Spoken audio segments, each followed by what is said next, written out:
Lalu bagaimana kita bisa terhindar dari berbagai modus kejahatan siber? Akan kita tanyakan langsung kepada pakar keamanan siber Alphonse Tanujaya. Selamat malam Pak Alphonse. Selamat malam, Caca. Pak Alphonse, tadi kita memang sudah mendengar bersama-sama bagaimana cara kerja modus baru tersebut.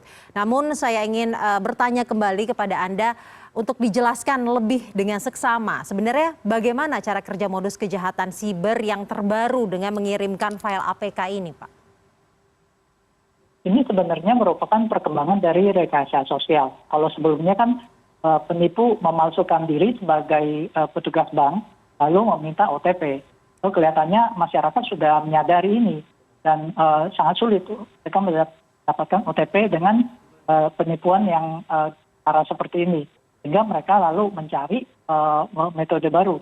Metode ini dari sisi rekayasa sosial sangat mengejutkan ya, karena mereka sangat cermat sekali dan sangat tepat sekali mengena kepada sasarannya. Mengapa? Karena memang kita tahu bahwa sekarang ya apa yang nggak terima paket gitu loh. Lalu kalau terima paket kan memang kita harus lihat foto paketnya. Dan kalau kita dihubungi oleh orang asing, itu mengaku sebagai kurir pengantar paket, itu kan hal yang lazim gitu loh. Nah, hal itulah yang digunakan sebagai rekayasa sosial, sehingga mereka bisa mendapatkan SMS yang isinya OTP itu digunakan untuk mengakses akun mobile banking. Tetapi sebenarnya dengan hanya memiliki OTP dari SMS ini tidak cukup untuk mengakses mobile banking karena butuh user ID, password, dan PIN. Nah ini sebenarnya erat kaitannya dengan penipuan kira-kira 6 bulan lalu. Nah ada bank pemerintah yang dipalsukan juga bahwa biaya admin transfer 150.000 per bulan. Kalau tidak mau, silakan isi form ini. Nah itu sebenarnya yang terjadi 6 bulan lalu itu mendapatkan user ID, password, dan PIN. Hari ini dapat OTP-nya. Nah, jadilah mereka bisa mengakses akun mobile banking korban dan melakukan transfer dana, Caca. Jadi sebenarnya ini si file APK itu melengkapi penipuan beberapa bulan yang lalu itu. Demikian Pak Alphonse? Betul. Jadi file APK ini hanya mendapatkan SMS OTP. Sedangkan untuk mengakses mobile banking, kita butuh user ID, password, dan PIN transaksi. Jadi ini merupakan satu keterkaitan. Jadi mereka sebenarnya sudah memiliki data.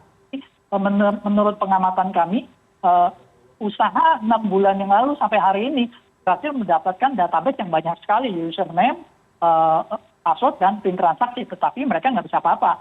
Kenapa? Karena kan nggak punya OTP-nya untuk mindahin account ke telepon lain atau ke nomor handphone yang lain gitu. Nah dengan adanya rekayasa sosial ini kemarin apalagi ada yang memalsukan sebagai dari PLN atau dari mana, itu mereka berhasil mendapatkan OTP ini dan ya akan dilakukan langsung menguras rekening korbannya ya, banking ini.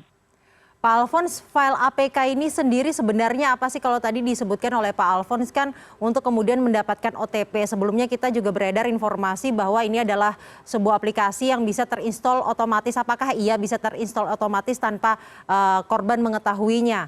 Dan apakah semua file APK ini kemudian berbahaya, Pak Alphonse? File APK ini adalah aplikasi yang bisa diinstal di handphone Android. Dan sebenarnya dari sistem Play Store sudah kita mengamankan. Sebenarnya APK yang dikirim melalui WhatsApp ini itu bisa diinstal jika usernya menyetujui. Jika usernya tidak menyetujui itu tidak bisa diinstal. Itu poin pertama. Jadi memang kita harus menghindari kan mudah menerima file lalu melakukan install lalu memberikan persetujuan. Jadi ada proses persetujuannya. Jadi tidak semena-mena klik aja langsung terinstall, langsung diambil SMS OTP-nya itu tidak benar. Jadi itu harus melalui proses APK-nya. Dia tanya, apakah mau install, apakah Anda yakin mau menginstall APK dari luar Play Store? Padahal itu kan sudah sangat berbahaya. Biasa orang kan nggak curiga, yakin. Lalu dia klik next, lalu ditanya lagi, apakah Anda benar mau memberikan akses SMS kepada aplikasi ini? Nah mungkin karena tidak curiga, dikira benar dari peer, ya kan, lalu disetujui dengan hal ini maka otomatis ya semua SMS akan bisa diambil dan bukan tangkap dari penipunya. Dalam hal yang masukan kurir ini kirimkan ke Telegram. Lalu kami lihat ya perkembangannya dikirimkan ke website dan ke sarana lain. Jadi intinya jangan install APK. Lalu yang kedua, lihat persetujuan kita di handphone, aplikasi apa saja yang memiliki hak akses. Jika mencurigakan atau tidak kenal, segera di-delete aplikasinya. Atau misalnya mobile bankingnya memiliki dana yang banyak, saya sarankan gunakan handphone yang terpisah. Dan handphone yang terpisah itu jangan digunakan untuk install aplikasi apapun. Itu artinya berarti mobile banking sebenarnya aman ya, karena ada keamanan yang berlapis itu tadi ya Pak Alphonse? Sebenarnya ada himbauan kami juga untuk bank penyelenggara mobile banking. Security itu yang baik adalah jika orang yang paling awam itu aman. Jadi jangan security itu kalau orang IT aman, kalau orang biasa aman, tapi orang yang paling awam. Orang yang paling tidak mengerti aman. Nah itu yang harusnya terjadi. Jadi ini kita perlu soroti juga mengapa? Karena sebenarnya sistem dan prosedur diterapkan dengan baik. Walaupun ter-ID, password dan PIN transaksi dan OTP diketahui, jika bank menerapkan histori yang baik, itu nggak bisa diambil alih akunnya. Pak, karena bank harus menerapkan kalau mau pindah nomor HP atau mau pindah HP harus ke bank. Temu CS-nya. Nah itu yang kalau saya amati ada beberapa bank yang menerapkan sistem ini sehingga walaupun bocor OTP-nya, walaupun bocor username, password dan PIN-nya itu diambil. Kenapa? Nah, harus ke bank. Kamu kan harus kasih lihat KTP, harus kasih lihat hal lainnya. Jadi hal ini mungkin menjadi evaluasi juga untuk bank penyelenggara mobile banking.